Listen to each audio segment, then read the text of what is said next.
Unë po shijoj shumë bisedën që po e realizoj këtu në studio së bashku me të ftuarën që e kemi sot. Mirë po jam shumë e lumtur që tani edhe këtë emocion dhe këto fjalë të bukura do t'i përcjellim me të gjithë ju. Do ta kemi një bisedë shumë të hapur, një bisedë shumë të këndshme. Mirë po mbi të gjitha unë dua të bëj një prezantim, pasi që e thash edhe më herët, nuk është intervista jonë apo biseda jonë e parë, mirë po ja që kohë pas kohe po e shohim shumë edhe shumë më shumë me tema më të ndryshme. Në një kohë kur zhurma e përditshme zakonisht shpesh e mbulon në ndjeshmërinë, unë mendoj që poezia mbetet një nga format më të pastra të komunikimit njerëzor. Ato që po e flisja pikërisht para disa sekondave është që ne ndoshta nuk e dim se si sytë tanë shohim botën, mirë po janë pikërisht fjalët të cilat mund t'i përdorim për t'u shprehur dhe për ta si e the kristalizuar atë pikërisht atë që duam të themi. Së bashku me ne kemi në studio Saranda Mehmeti, e cila është poete, përkthyese, mirë po edhe përfaqësuese e fondacionit Aco Popov apo Aco Shopov. Mirë po, e kemi edhe një ndër manifestime, do t'a quaja, më kryesore që të ndodhin, tashmë me edicionin e tretë. Mirë po, mbi të gjitha, do të them mirëmëngjesi dhe faleminderit shumë që pranove ftesën dhe që je së bashku sot me mua në studio. Mirëmëngjesi gjithashtu, faleminderit shumë për ftesën dhe më vjen mirë që po na takon për herë të dytë poezia. Pikërisht poezia po na takon për herë të dytë, mirë po, mbi të gjitha edhe këto manifestime që unë shpesh e them mungojnë në vendin tonë, do doja shumë që të jenë të shpeshta, që mos të kem kohë të arritet të gjitha.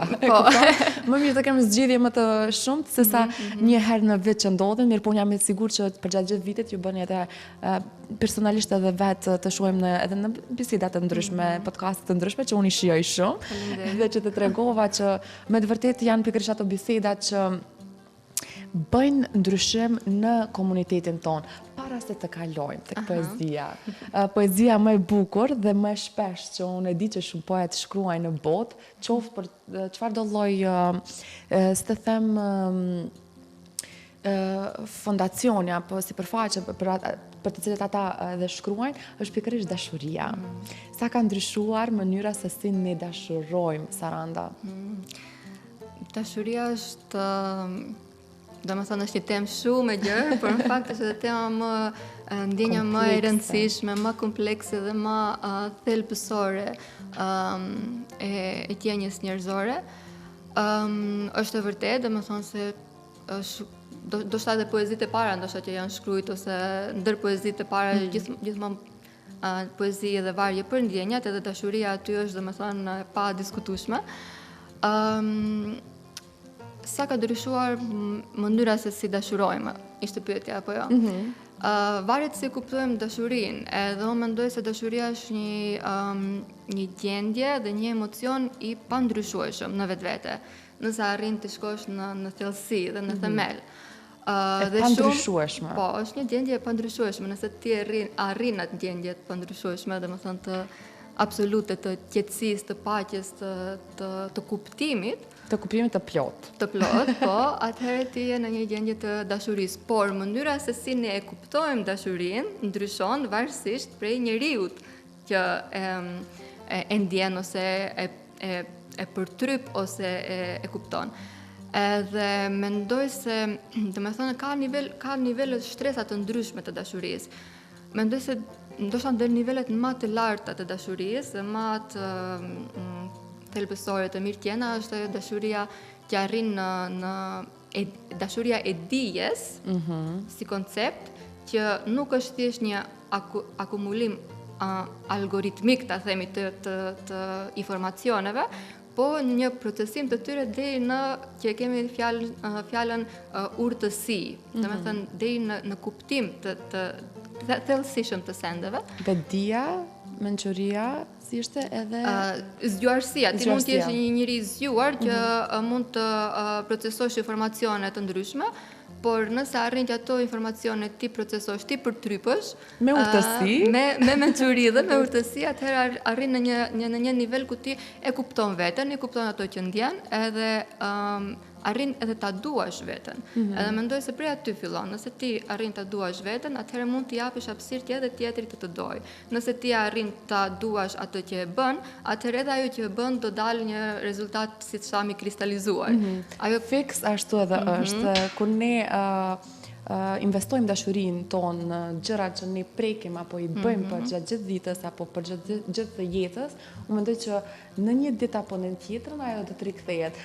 Për të mos humbur shumë kohë, sepse unë do e shijoj shumë këtë bisedë, jam shumë e sigurt, vetëm më bën shumë përshtypje konceptin se si ne me të vërtetë perceptojmë edhe dashurinë për punën, për fëmijët, për familjen, komunitetin dhe për gjithçka që bëjmë në jetën tonë. Të kaloj pak tek fondacioni, sepse është një fondacion që mua më pëlqen shumë, do të thoya kështu, dhe dua që këtë informacion që unë e di ta ndajmë edhe me të gjithë shikuesit, është pikërisht fondacioni Aco Shopov, një ndër poetët e parë dhe të vetëm që ka ngelur vetëm në pjesën e poezisë, pra ka shkruar vetëm poezi. Por për më shumë do të jap fjalën ty. Faleminderit, domethënë Aco Shopov është njëri ndër poetët më të mëdhenj të letërsisë maqedonase dhe është njëri nga ata poetë që i ka mbet besnik poezisë, që ka vendosur gjatë gjithë jetës së tij mos eksperimentojë me prozë, me dramë, me forma të tjera të kreative. Ka kuptuar dashurinë e vërtetë përmes poezisë, përmes fjalës, në mënyrën se kur arrijmë ne të kuptojmë kuptimin e fjalës, dhe çka ajo mund të përmbaj, sa ajo mund të përmbaj, edhe nëse është vetëm një fjalë, atëherë ne kemi arritur në atë që për të ka qenë dashuria, poezia. Dhe Aco Shopov është, domethënë, fondacioni Aco Shopov merret me kultivimin e krijimtarisë së tij. Shopovi është një ndër poetët që për 100 vjetorin e lindjes, para domethënë 2023-ën, u mbajt edhe në UNESCO një event për shënimin në ditën botërore të poezisë, për shënimin e krijimtarisë së tij dhe për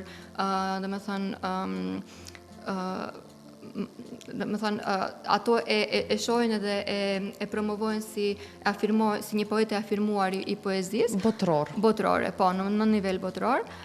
Dhe ditët e poezisë, që është manifestim, që ka lindur para 2 viteve, domethënë ky është edicioni i 3 që mbahet, ka pikërisht domethënë atë qëllim që të vazhdohet ai shënimi i ditës së poezisë përmes poetëve.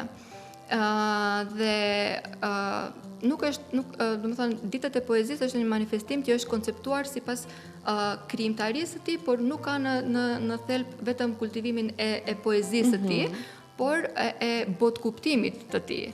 Ka disa koncepte në fakt në të cilat formohet një manifestim i tillë. Po, një manifestim i tillë është konceptuar që për shkak se Shopovi ka besuar që domethënë poezia duhet të kultivohet, por gjithashtu duhet të kultivohet edhe kultura, domethënë të merremi edhe me kultivimin e kulturës, çka është shkruar dhe çka shkruhet edhe çka premtohet se do shkruhet nga poetët e rinj, gjithashtu edhe përmes edukimit të poetëve, sidomos në gjuhën anëtare që është e rëndësishme, gjuha është gjithmonë e rëndësishme kur vjen fjala për të shkruar.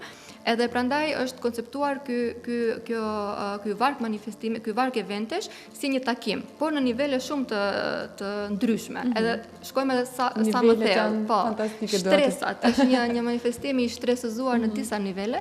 Është i pari ai takimi të poezisë me vendin, që shpresoj se mund të flasim pak më vonë për poezinë dhe vendin në kuptimin fizik të fjalës.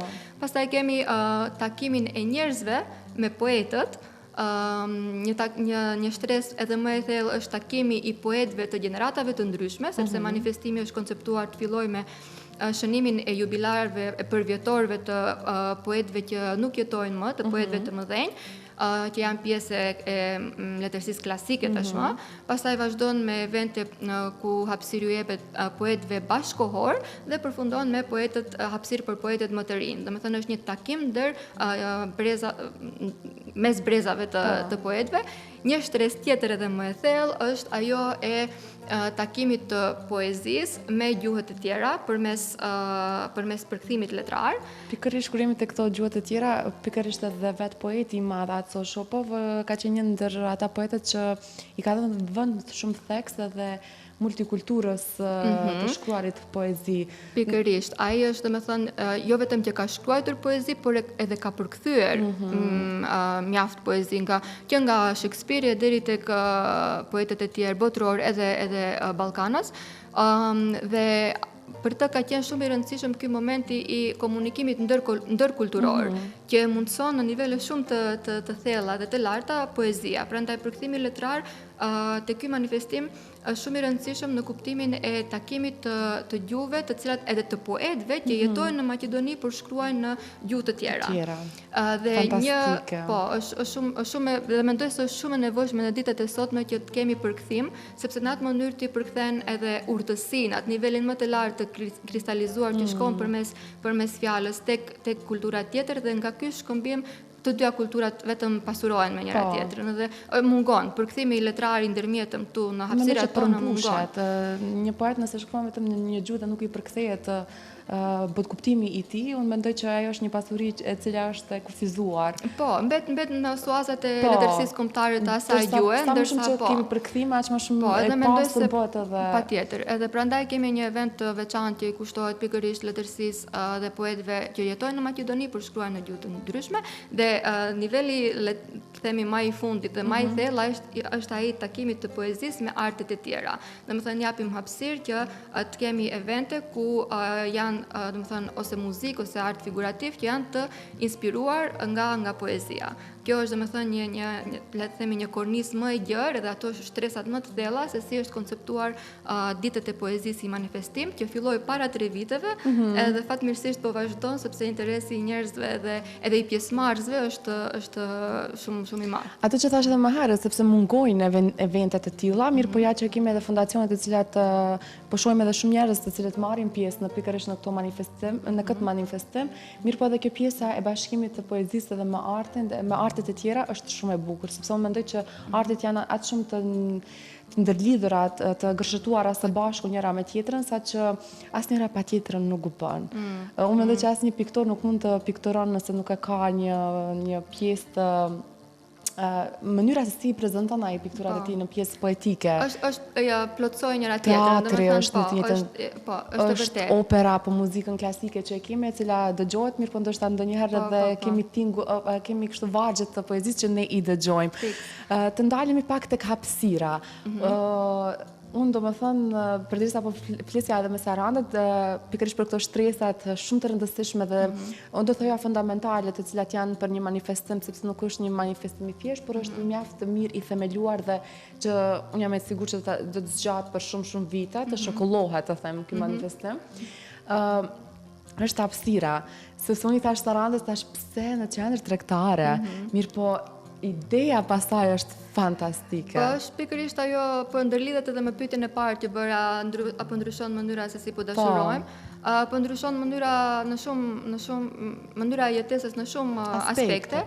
Edhe qendra tregtare është si domethënë vend që mbledh në kohë të sot me shumë njerëz, por gjithashtu lidhet edhe me atë se është një hapësirë ku gjithmonë ka lëvizje, ka njerëz nga jeta dinamike, që njerëzit ndoshta edhe nuk mund të ndajnë kohë edhe të vizitojnë poezinë diku larg ose diku lart, le të themi në nivele elitare. Por është gjithmonë ka zhurmë, ka lëvizje, ka domethënë është një vend dinamik që po vrapon kështu të i kryen ca punë, sepse në qendër tregtare gjithmonë kemi vetëm punë diçka po kërkojmë. Edhe ideja është që në atë hapësirë të krijohet kjo të bëhet kontrasti në mënyrë paradoksale të një vendi ku për një moment ty të godet ndoshta vetëm një fjalë nëse e kap në atë zhurmë, edhe del prej aty me atë fjalë pastaj do të rrimë ty dhe do të zbërthej, do të çojë më thellë. Edhe kjo është domethënë kontrasti një vend aty ku ka shumë lëvizje, të ketë një vend statik që ta ofron poezia, aty ku ka shumë zhurmë ti rri me qetësinë e fjalës që të mbet, se një fjalë që të mbet, ajo mbështillet me qetësi pastaj në kokën tënde edhe të çon në vende të tjera. Sa do doja të kemi overthinking për poezinë. Mos të kemi overthinking për jetën dinamike që na kaplon. E di që shumë shpejt na shkon gjithmonë në biseda kur janë kështu biseda shumë të këndshme, por unë dua pak të flasim edhe për pjesëmarrëset. Një ndër pjesëmarrëset edhe pse të gjithë jeni domethënë nivelin në atë që bën jeni fantastik, por ishte njëra që më bëri më shumë përshtypje, që e përmendë pak më parë, është pikërisht edhe në, si të them, në listën e për Nobel. Po, është, domethënë, ka evente të ndryshme në festival. Unë juftoj dëgjuesit të shkojnë në web faqen e Aco Shopovit, domethënë Aco Shopov në internet, edhe aty do të dëgjojnë programin të plot.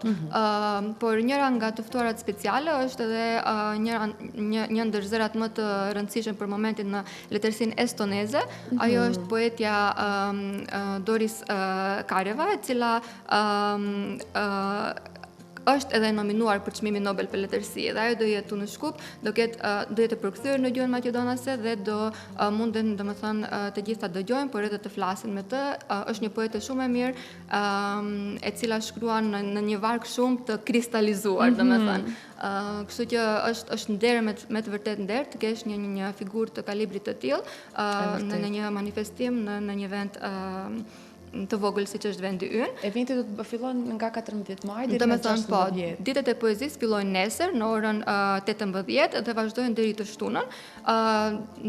Pas nesër të premten kemi eventin që i kushtohet përkthimit, ku do doja gjithashtu të flisja pak më shumë. Domethënë, këtë vit jubilarët kryesor, përfituarët kryesor janë ato të Ante Popovskit dhe Blaže Koneskit, por sigurisht ka edhe jubilar të tjerë, ndërsa për sa i përket përkthimit, do kemi eventin përkthim dhe poetët dhe përkthyesit dhe përkthimet, ku do jenë të ftuara, domethënë, një ndër të ftuarat jam edhe unë, jam 5 poete, të cilat jetojnë në Maqedoni dhe shkruan në gjuhë të ndryshme. Është Gordana Jović Stojkovska, e cila shkruan në serbisht, është Leila Sherif Emin, e cila shkruan në turqisht, është Elena Prendjova që shkruan në maqedonisht dhe është Lira Bojku që gjithashtu shkruan në shqip. Janë të gjitha, domethënë, pjesëmarrësit janë antarët të shoqatës së shkrimtarëve të Maqedonisë, dhe për mua shumë nder që do t'i kem aty dhe mund të bashkëbisedoj me ta. Edhe do folim, në fillim do kemi një bisedë rreth përkthimit dhe sa është i nevojshëm, sepse gjithmonë edhe poetët janë ndoshta përkthyesit më të mirë që merren me poetë, edhe sa është e rëndësishme që konsultohet edhe poeti. Por gjithashtu do lexojmë poezi edhe në original edhe në përkthim në maqedonisht. Kështu që i ftoj të gjithë që të vinë, domethënë nga nesër që është hapja solemne në orën 18 e deri të shtunën, ndërsa eventi me përkthimin është të premten. Shumë fantastike, sepse atë që e thamë edhe në përkthim, pra duhet pikërisht të punën që e bën ju edhe si poete, si përkthyes, e mundëson që të pasurohet edhe vetë letërsia jonë që ne. Vetëm pak të dalim nga tema, mirë po qëndrojmë po pikërisht tek poezia. Sa mendon që është momentalisht i pasur të them vendi jonë me poet të ri?